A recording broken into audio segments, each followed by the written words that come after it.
Hi, I'm going to show you how I wrap the fingers. I use Mollelast, which is this brand. This is the brand I use, 6 centimeter by 4 meter, and it comes in a long skinny roll, and I have to fold it in half and then re-roll it back up. So this is a half folded roll. I always want to start with laying this over the arm like this, with the bandages on top and the tail comes out from the underneath, instead of like this where the tail is on top. Gives me better control. I'm going to start around the wrist, and I usually use my chin or my body to kind of hold it still so I can secure it. It doesn't matter which finger I do first. I'm going to go lay it over the back of that finger first and go around. I'm going as far toward the tip of the finger as I see swelling. So I may do the whole finger. Usually you don't need to do past the cuticle because it doesn't usually swell past there. And you're going to go all the way down to the base of that finger. And you're putting just a slight tension, but you're doing a lot of overlapping and a lot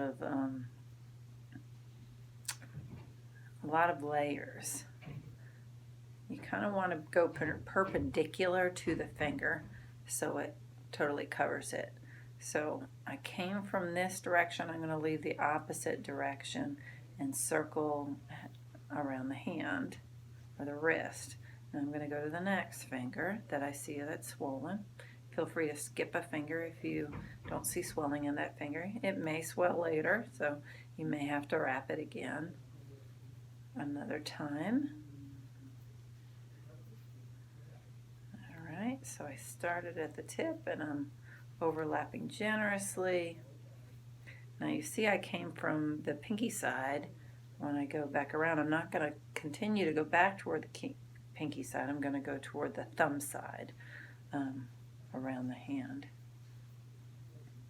So what I'm saying is you're just going to go in the opposite direction. So at the end of each finger you're going to see a V, and I'll show you that with this next one. So I'm laying over it at the top of the finger, and then I'm circling it around generously, hoping not to have butterfingers for it fall out of my hand because then I'll have to re-roll it back up. Okay, so if you see right here, there's a V at the end of each finger, and the palm is totally open, and you can see that I have completely covered to the base of that finger. I don't see any skin back here at all, and that's what you want. This is just to give compression on the fingers, so you're not putting compression on the wrist or the hand when you loop around there. Now, if you found that you're running out and you still want to wrap the pinky, you would start a new bandage to do that. So I have run out of bandage. I don't have enough to do the pinky, so I'm just going to tuck that under here. I'm going to show you how I start a new bandage, and I would lightly start it at the wrist again or the hand, using my chin. Remember, the roll is on top, and I'm going to go to that pinky and cover it, going perpendicular to the finger. Okay, now I've done all my fingers. My palm is open. If I feel like when I make a fist, oh, I'm seeing a bunch of skin here, I can reinforce that. So I can go lightly around the wrist and then reinforce it just with one loop. That gives it a little bit better coverage, but I don't have to. These are just options. I can reinforce it on this finger as well, and that looks pretty good. Now I have all this extra. What I usually do is just lightly get rid of it up the arm, like that.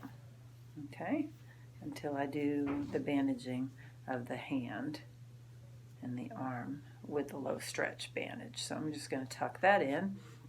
All right, now, did I make it too tight? So you can kind of look at the fingers, and if I pinch on it, it should make the skin blanch or get white, and within 2 seconds the color should return. And it does. If it stays white, I've cut off the circulation. It's pretty hard to do. It does feel pretty snug. The fingers are a little darker because it does kind of reduce the vascular flow a tad, but it's important to move when you have your bandages on, so keep it moving. If it's painful at all, sometimes I kind of pull away on it a little bit to stretch it, give it a little more flexibility. But that's what a finger wrap should look like. Okay.